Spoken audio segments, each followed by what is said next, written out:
বাহারি সব খাবার নিয়ে বেশিরভাগ মানুষ যখন পরিবারের সাথে বসে ইফতারির অপেক্ষায় থাকেন, তখনও রাজধানীবাসীকে নিরাপদে ঘরে ফেরাতে সড়কে ঘাম ছড়াচ্ছেন ট্রাফিক পুলিশের সদস্যরা।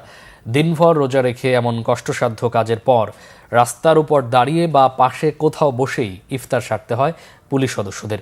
আরও জানাচ্ছেন শুভ খান। মাথার উপর প্রখর রোদ আর রোজা পালন করে সারাদিনই এভাবে হাত নাড়িয়ে ট্রাফিক নিয়ন্ত্রণ করতে হয় বিএনপির ট্রাফিক পুলিশ সদস্যদের। আর গাড়ি চালকদের অসংখ্য হর্নের শব্দে তাদের রোজার কষ্টকে বাড়িয়ে দেয় কয়েক গুণ। অফিস টাইম শেষ, পরিবারে ফিরতে শুরু তোড়ঝোড়। স্বজনরা অপেক্ষায় আছেন ইফতারির খাবার সাজিয়ে।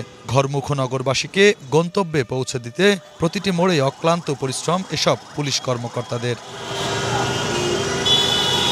শত ইচ্ছে থাকলেও পরিবারের সাথে ইফতার করা হয়ে ওঠে না এই মানুষগুলোর। কখনো দাঁড়িয়ে, কখনো রাস্তার পাশে কোথাও একটু বসেই সারতে হয় তাদের ইফতার। আসলে এই শাহবাগে বিশেষ করে আমরা ভাগ করে ইফতার করতে হয়।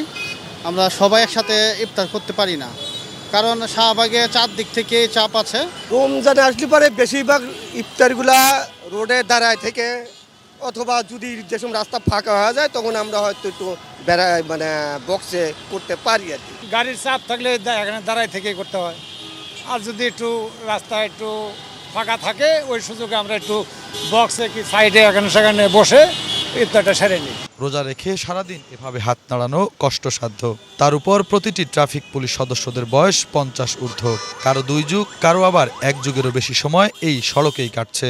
যদিও এখন যানজটের মধ্যে নিজেদের অভ্যস্ত করে নিয়েছেন তারা। বিভিন্ন প্রতিকূলতার কারণে সেটা রাস্তায়ও ইফতার করতে হয় অনেক সময়, এই জন্য এই কষ্টটা আর লাগে না যে ইফতার পরিবারের সাথে করতে পারলাম না। ইফতারের আগ মুহূর্ত সড়কে তীব্র যানজটে থাকা নগরবাসীকে তাদের পরিবারের সাথে ইফতার করাতে নিরলসভাবে কাজ করেন ট্রাফিক পুলিশের সদস্যরা। রাস্তায় প্রেশার থাকা অবস্থায় তো আমরা আমাদের রাস্তা ছেড়ে বাসায় যায় ইফতার করা আমাদের পক্ষে সম্ভব হয় না। এটা আমাদের পরিবারের সদস্যরাও মেনে নিছে, আর আমাদের মানসিক প্রস্তুতিও আছে। নগরবাসীকে তাদের গন্তব্যে পৌঁছে দিতে প্রতিটি সড়কই পরিষ্কার রাখতে হয়।